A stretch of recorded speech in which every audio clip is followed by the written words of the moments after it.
Hello everyone, welcome to the series A to G of Insider Trading Compliances। आज है day 3 और day 3 में हम लोग डिस्कस करने वाले हैं कुछ इम्पोर्टेंट डेफिनेशन को। हम बात करेंगे डेजिग्नेटेड पर्सन्स की, कनेक्टेड पर्सन्स की और इनसाइडर की।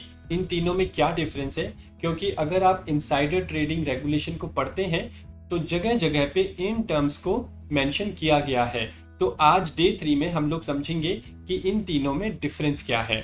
सो यस, हम लोग बात करने वाले हैं इनसाइडर, डेजिग्नेटेड पर्सन और कनेक्टेड पर्सन की। शुरू करने से पहले कुछ पॉइंट्स है डिस्कशन के, एक बार उनको डिस्कस करते हैं। व्हाट डू यू थिंक कि क्या connected person is equal to insider, यानी कि अगर आप कंपनी के कनेक्टेड पर्सन हैं तो क्या आप इनसाइडर भी हैं? अगर आप कंपनी के डेजिग्नेटेड पर्सन हैं तो क्या आप इनसाइडर भी हैं? उसी तरह से मान लीजिए आप किसी कंपनी के एम्प्लॉय हैं, लिस्टेड कंपनी के एम्प्लॉय हैं, डज इट मीन कि आप उस कंपनी के कनेक्टेड पर्सन हैं या फिर आप उस कंपनी के कंसल्टेंट हैं? तो क्या इसका मतलब है कि आप उस कंपनी के कनेक्टेड पर्सन हैं? ये क्वेश्चंस के आंसर अगर आपको अभी नहीं मालूम तो एंड में हम लोग डिस्कस करेंगे, क्योंकि तब तक आप भी समझ जाएंगे कि कनेक्टेड पर्सन क्या है, डेजिग्नेटेड पर्सन क्या है और इनसाइडर क्या है।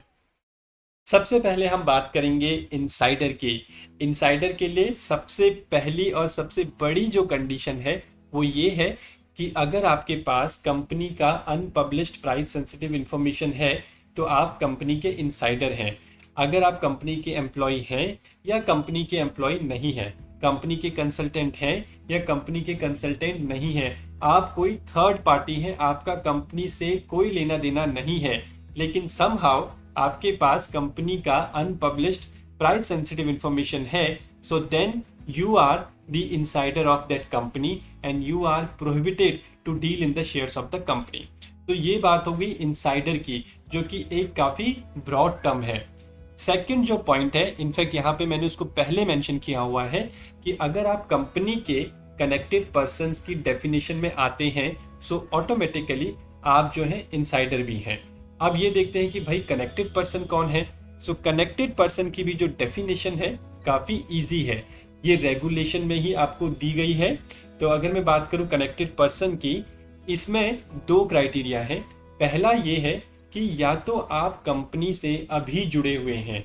कैसे जुड़े हुए हैं? या तो आप कंपनी के एम्प्लॉय हैं, या आप कंपनी के कंसल्टेंट हैं, या फिर आप कंपनी को किसी तरह की सर्विसेज प्रोवाइड कर रहे हैं, या फिर कुछ ऐसा अरेंजमेंट है आपकी और कंपनी के बीच में कि आप जो है कंपनी से फ्रिक्वेंटली कम्युनिकेट करते हैं। और दूसरा जो पॉइंट है वो ये है कि या तो आप कंपनी से अभी जुड़े हुए हैं या फिर आप कंपनी से जुड़े हुए थे, आप कंपनी से आज की डेट में कनेक्टेड नहीं है, एसोसिएटेड नहीं है, आप कंपनी के आज एम्प्लॉय नहीं है, कंपनी के आज कंसल्टेंट नहीं है, लेकिन आप कंपनी के पास्ट एम्प्लॉय हैं, पास्ट कंसल्टेंट हैं और इसको 6 मंथ से ज़्यादा का टाइम नहीं हुआ है, तो तब भी आप कनेक्टेड पर्सन हो सकते हैं। अभी भी मैं वर्ड यूज़ कर रहा हूँ हो सकते हैं, क्योंकि कनेक्टेड पर्सन होने के लिए आपको दूसरी कंडीशन भी फुलफिल करनी है, और वो जो दूसरी कंडीशन है वो मैंने यहाँ पे मेंशन की है, और वो कंडीशन है अनपब्लिश्ड प्राइस सेंसिटिव इंफॉर्मेशन से रिलेटेड। यानी कि आपके पास कंपनी की अनपब्लिश्ड प्राइस सेंसिटिव इंफॉर्मेशन होनी चाहिए, या फिर इट इज रीजनेबली एक्सपेक्टेड कि आपके पास कंपनी की यूपीएसआई होगी। अब रीजनेबली एक्सपेक्टेड का क्या मतलब है कि मान लीजिए आप किसी कंपनी के सीएफओ थे और आप उस कंपनी को छोड़ चुके हैं, आज की डेट में आप कंपनी के सीएफओ नहीं है, लेकिन आपको छोड़े हुए 6 महीने से ज़्यादा नहीं हुए हैं। तो उस केस में अगर आप ये बोले भी कि मेरे पास तो कंपनी की कोई अनपब्लिश्ड प्राइस सेंसिटिव इंफॉर्मेशन नहीं है, तो क्या कोई मानेगा? नहीं, क्योंकि सीएफओ जो है एक बहुत बड़ी डेजिग्नेशन होती है लिस्टेड कंपनी में। सो इट इज एक्सपेक्टेड कि आपके पास यूपीएसआई होने के चांसेस हैं। अब ये जो है काफी सब्जेक्टिव है, कंपनी टू कंपनी वेरी करेगा, आपको अपनी कंपनी का स्ट्रक्चर देखना होगा।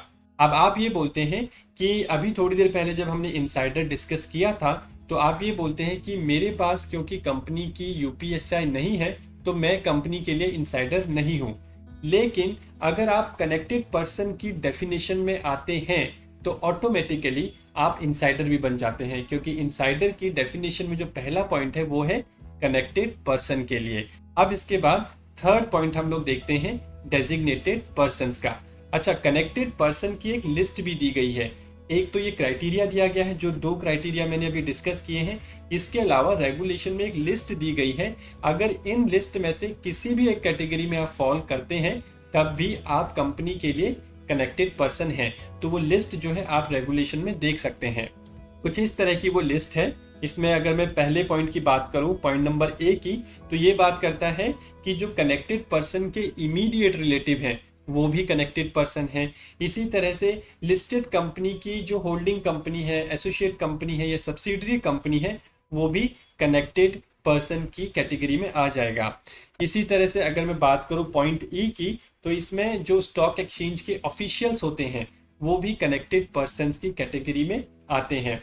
तो कनेक्टेड पर्सन के पीछे जो लॉजिक है वो ये है कि जो अनपब्लिश्ड प्राइस सेंसिटिव इंफॉर्मेशन है वो सिर्फ एम्प्लॉय के पास ही हो, ऐसा जरूरी नहीं है। अगर आप किसी कंसल्टेंट के साथ टच में हैं या फिर किसी और एजेंसी के साथ टच में हैं, तो ऐसा हो सकता है कि उस एजेंसी को या फिर उस कंसल्टेंट को यूपीएसआई का एक्सेस हो जाए। तो इसलिए इसका जो दायरा है उसको बढ़ाया गया है कनेक्टेड पर्सन्स के थ्रू। इसके बाद हम बात करेंगे डेजिग्नेटेड पर्सन्स की। डेजिग्नेटेड पर्सन्स का जो पर्पस है वो है आपके कोड ऑफ कंडक्ट के लिए, यानी कि आपको एक कोड ऑफ कंडक्ट फॉर्मुलेट करना है इनसाइडर ट्रेडिंग का। अब उस कोड ऑफ कंडक्ट के हिसाब से आपको डेजिग्नेटेड पर्सन्स को डिफाइन करना है। डेजिग्नेटेड पर्सन्स को क्यों डिफाइन करना है? क्योंकि इन लोगों के पास अनपब्लिश्ड प्राइस सेंसिटिव इंफॉर्मेशन होने के चांसेस हैं। अब ऐसा क्यों है? या तो वो सीनियर है आपकी कंपनी में काफी ज्यादा, या फिर उनका नेचर ऑफ वर्क ऐसा है। सीनियर की अगर बात करें, मान लीजिए सीएफओ या फिर आपकी कंपनी के सप्लाई चेन हेड या फिर कोई और सीनियर मैनेजमेंट एग्जीक्यूटिव, तो जाहिर सी बात है कि ये बोर्ड मीटिंग में भी पार्टिसिपेट करते होंगे या फिर आपकी कंपनी की जो एग्जीक्यूटिव कमिटी की मीटिंग्स होती हैं उसमें ये पार्टिसिपेट करते होंगे, तो इनको यूपीएसआई का एक्सेस होगा। सेकेंडली, नेचर ऑफ वर्क की अगर हम बात करें, तो अगर मैं बात करूं मैनेजिंग डायरेक्टर के ईए की या पीए की, जो मैनेजिंग डायरेक्टर के साथ काफी क्लोजली काम करता है, उनके पास भी यूपीएसआई का एक्सेस होने के चांस हैं। भले ही उनकी जो सीनियरिटी है कंपनी में वो उतनी बड़ी नहीं है, लेकिन उनका नेचर ऑफ वर्क ऐसा है कि उनके पास कंपनी की यूपीएसआई होने के चांसेस हैं। तो इसीलिए प्रैक्टिकली कंपनी क्या करती हैं, 2-3 तरीके से कंपनी के डेजिग्नेटेड पर्सन को डिफाइन करती हैं। पहली वो जो लेयरिंग करती हैं, वो लेयरिंग करती हैं सीनियरिटी के हिसाब से, यानी कि DGM and above, senior manager and above, GM and above या फिर chief manager and above. Depend करता है आपकी कंपनी में क्या स्ट्रक्चर है और आपकी कंपनी के एचआर को, बोर्ड को या कंप्लायंस ऑफिसर को क्या लगता है कि किस सीनियरिटी के ऊपर हमें सभी लोगों को डेजिग्नेटेड पर्सन्स में इंक्लूड कर देना चाहिए। और ये जो सीनियरिटी वाला क्राइटेरिया होता है ये फिर सभी लोकेशन के लिए एप्लीकेबल होता है और हर एक डिपार्टमेंट के लिए एप्लीकेबल होता है। अगर आप एचआर के डीजीएम हैं तो भी डेजिग्नेटेड पर्सन्स में आएंगे, अगर आप फाइनेंस के डीजीएम हैं तब भी आप डेजिग्नेटेड पर्सन्स की कैटेगरी में आएंगे। अब ये डीजीएम जीएम ये आपको डिसाइड करना है। उसके बाद जो दूसरी लेयरिंग होती है वो होती है नेचर ऑफ वर्क के हिसाब से। इस तरह की जो लेयरिंग होती है ये सभी डिपार्टमेंट्स पे एप्लीकेबल नहीं होती है। प्रैक्टिकली अगर मैं आपको बताऊं तो secretarial department, legal department, finance department या फिर आपका कॉर्पोरेट फाइनेंस डिपार्टमेंट, आपका जो बिजनेस डिपार्टमेंट है या फिर आपके कंपनी के जो एग्जीक्यूटिव्स हैं, सीनियर एग्जीक्यूटिव्स हैं, उनके जो ईए या फिर एमडी के जो एग्जीक्यूटिव असिस्टेंट होते हैं, ऐसे लोगों को डेजिग्नेटेड पर्सन्स की कैटेगरी में रखा जाता है। और इसके पीछे जो लॉजिक है वो यही है कि ऐसा माना जाता है कि इन लोगों के पास अनपब्लिश्ड प्राइस सेंसिटिव इंफॉर्मेशन होने के चांसेस हैं। तो ये भी एक अजम्पशन के बेस पे डिपेंड करता है।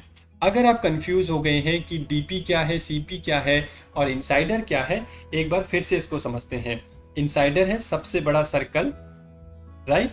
इसमें कोई भी पर्सन आ सकता है, थर्ड पर्सन कोई भी आ सकता है, बस कंडीशन ये है कि उसके पास यूपीएसआई होनी चाहिए। सेकंड जो कैटेगरी है वो है सीपी की। सीपी में कंपनी के एम्प्लॉय भी आते हैं, कनेक्टेड पर्सन्स भी आते हैं, कंपनी के पास्ट एम्प्लॉय भी आते हैं। और ये जो सीपी का कॉन्सेप्ट है इसमें भी यही कंडीशन है कि ऐसे पर्सन के पास या तो यूपीएसआई है या फिर इट इज एक्सपेक्टेड कि इस पर्सन के पास यूपीएसआई होगा। तीसरा जो कैटेगरी है, तीसरा जो सबसेट है, वो है डीपी का, यानी कि डेजिग्नेटेड पर्सन का। डेजिग्नेटेड पर्सन में सिर्फ एम्प्लॉय आते हैं, कनेक्टेड पर्सन में कंसल्टेंट भी आते हैं, और डीपी में जो है कंसल्टेंट नहीं आते हैं, सिर्फ एम्प्लॉय आते हैं। अगर आप यहाँ पे ध्यान देंगे, इन तीनों में एक ही अंडरलाइंग प्रिंसिपल है, और वो प्रिंसिपल ये है कि इन लोगों के पास या तो यूपीएसआई है और या फिर यूपीएसआई होने के चांसेस हैं। तो जो मेन प्रिंसिपल है इनसाइडर ट्रेडिंग रेगुलेशन का, वो यही है। जब हमने शुरू किया था आज का सेशन, हमने कुछ पॉइंट्स को डिस्कस किया था। आई एम श्योर कि अब आपको उन पॉइंट्स के भी आंसर मिल जाएंगे। अगर आप देखेंगे कि डीपी जो है वो इनसाइडर का ही पार्ट है, सीपी भी जो है वो इनसाइडर का ही पार्ट है, राइट। तो अगर आप डीपी हैं तो आप इनसाइडर हैं, अगर आप सीपी हैं तो आप इनसाइडर हैं। एक बार देखते हैं उन पॉइंट्स को दोबारा से।